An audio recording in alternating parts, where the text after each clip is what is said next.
Hi everyone, this is Sam from Tern and I'm going live by myself today. Unfortunately, Lauren J and Wendy and Layla are actually busy with client work, so I thought I'd jump in solo for the first time.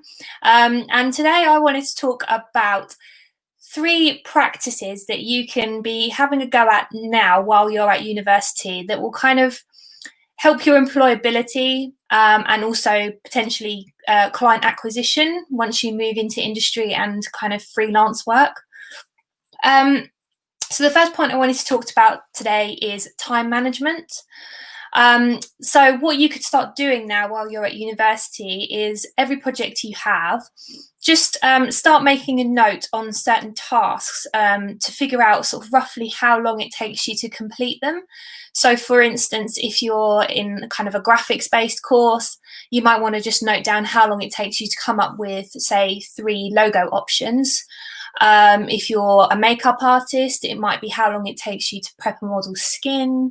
For photography, it could be how long it takes you to set up the lighting and the background kind of scene. And then, for instance, if you are in film or motion, perhaps it's just roughly how long it takes you to jot down a storyboard.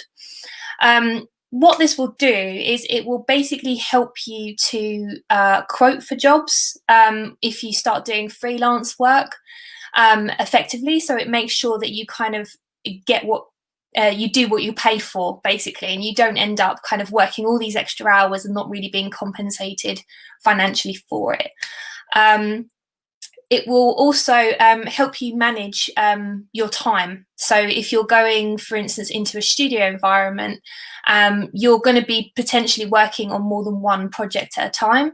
So by already having an understanding of how fast you actually work, it will just allow you to kind of take control of the situation a little bit and be able to kind of organize yourself around all the other projects that you're doing. If you know that, this is going to take you X amount of time, I've then got this amount of time to jump back onto this project and things like that. It's a skill that you kind of have to get used to quite quickly when you move into a professional working environment. So the sooner you can do that, the better.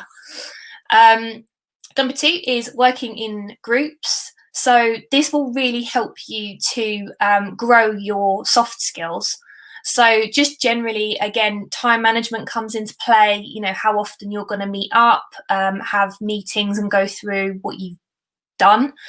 It will help with your general people skills and your organization as well. So kind of, putting those goals in place right at the start so everybody knows what they're doing, what their expectations are in terms of when they need to be delivering certain elements of a presentation or a project.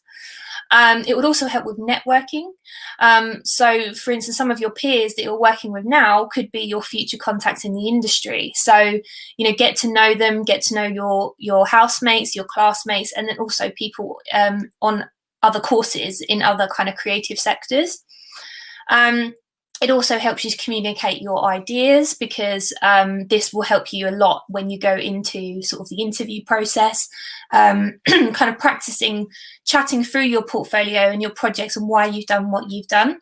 The more you do this, you'll just naturally get better at it. So by starting to do this in the university environment will just help you out. It will also help you to show an understanding of when you would maybe need to brief another creative person on a project that you've already started. So, for instance, I work in the packaging design industry, and we work a lot with food photographers, with illustrators, font designers, all sorts of things. So, we might have already designed concepts, shown the client, they've chosen one, and now we need to go away and kind of get those photographic or illustrative elements drawn up properly so that they can then be made into final artworks. So again, working in groups, talking to other creatives who are maybe in slightly different sectors early will help you to communicate what you need from them for that specific part of the brief.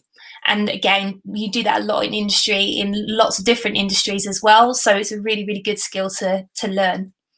The third and final point would be to put your ideas into context wherever you can. So you'll hear a lot of people say that, you know, you need to make your portfolio stand out, and there might be certain people that say you need to do some really elaborate thing. But I think, to be honest, ultimately, if you can show that you can take an idea and really roll it out across all the different places that that's going to be shown to your target audience, that is kind of really, really, really good to show. And I think that is ultimately what sets you apart, because it shows your thought process, and that you're not just thinking from, right, the brief says design a poster, so I'm going to design a poster, and yeah, design a poster. But then I think it's really great when people show that in context. So show a visual of that poster on a bus stop, or in a tube station, or on a digital screen. Are there animated points to it? Will it appear on social media? If so, will it need to reformat into slightly different sizes? Will the text need to come up and maybe reduce down? You know, just think about the environment that is going to be put into, and what frame of mind the audience is going to be in when they consume that piece of content or that design. Is it something they're going to be walking past, scrolling past, looking at next to competitors on a shelf? Again, just all of those things that you can show that you have thought about that, and that has been part of your process throughout approaching that particular brief, is really, really good. And I think that will really ultimately help you stand out against that other person who hasn't done that and who has just stopped at the poster. So hopefully those 3 tips are a little bit helpful. And we look forward to hearing from you guys what other content that you would like us to discuss, or advice you want us to give. All our links are in the thumbnail and also in the captions below. So give us a follow. We'll be here every Wednesday, and all the girls will be back next week.